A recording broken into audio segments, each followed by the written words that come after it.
Buju, wago shindigu, minawa, migizi, and dodem, gazagasquaji mekog and dun jaba. Hello, my name's Anton Treuer. My native name is Wagush, which means fox, and I come from Leech Lake. I get to wear a lot of hats, and among them, I do a lot of work with K 12 educators in cultural competency and racial equity. And one of the questions that often comes up is how can I find some really good, reliable, authentic resources to learn about Native Americans and teach about them more effectively? So, 30 years ago, the answer to that question would be very different than it is now.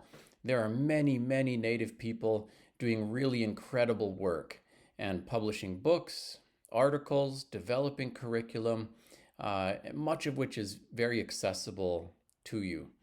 So, I live in Minnesota, and in my state, there are organizations like the Minnesota Humanities Center, which has worked with Indigenous people from Dakota and Ojibwe communities to develop a major exhibit called Why Treaties Matter. And in the Why Treaties Matter exhibit, there are actually hundreds of expansion activities, little mini videos, content sessions, and we work to develop about 16 curricular pieces for teachers. So, for example, there's one on the relocation policy for Native Americans. So there's, personal reminiscence, some content. There's a lesson plan. There are assessments. Everything's tagged to the standards. So that's something you can kind of pick up and go with. There are also organizations like the Minnesota Department of Natural Resources, which has a publication called the Minnesota Conservation Volunteer that publishes middle school age curriculum. So, for example, I worked on a piece with them called Ojibwe Lifeways, which is about kind of 4 seasons in the Ojibwe calendar, some of the traditional harvest practices and beliefs. And there too, you've got lesson plans, teacher guides, tagged to the standards with assessments and so forth.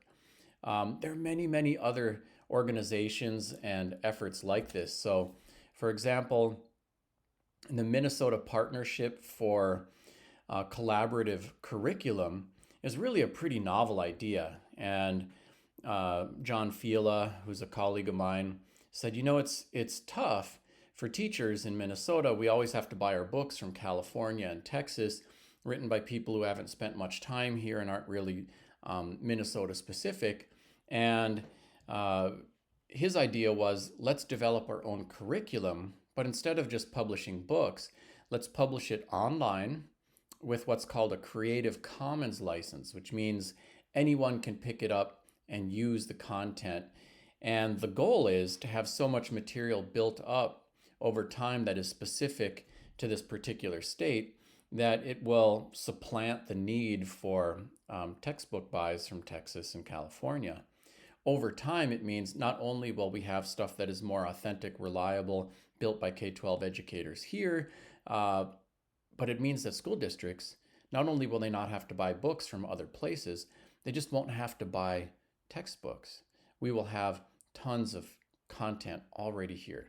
So there are actually some hundreds of school districts that have gotten on board with that effort. And if you want to check out the Minnesota Partnership for Collaborative Curriculum, there's a lot of great material there. And in addition to that, there's work for K-12 educators who want to do some moonlighting and help develop some of the curriculum. It's a great opportunity. Other things too, and that's just getting started, and some of that was Minnesota specific. There are states like Montana and North Dakota, which have, Indigenous education for all. And as part of that, have developed a lot of resources, toolkits, and curriculum materials for teachers.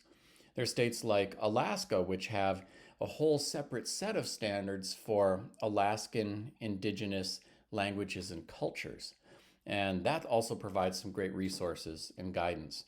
There are states like Wisconsin, which passed a law back in the early 1990s called Act 31 that requires all licensed K-12 educators in the state to receive some cultural competency training in Indigenous issues.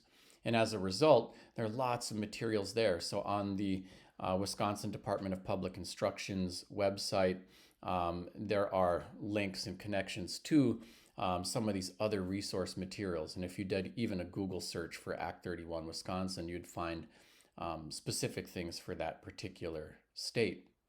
All of those are some of the places to start looking.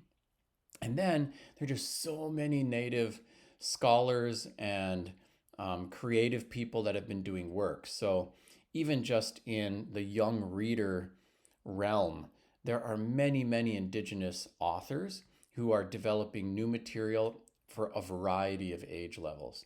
And I know some of my work has been picked up for this, everything you wanted to know about Indians, but were afraid to ask, especially the newly released Young Readers Edition has a lot of material for teachers and covers a broad array of topics.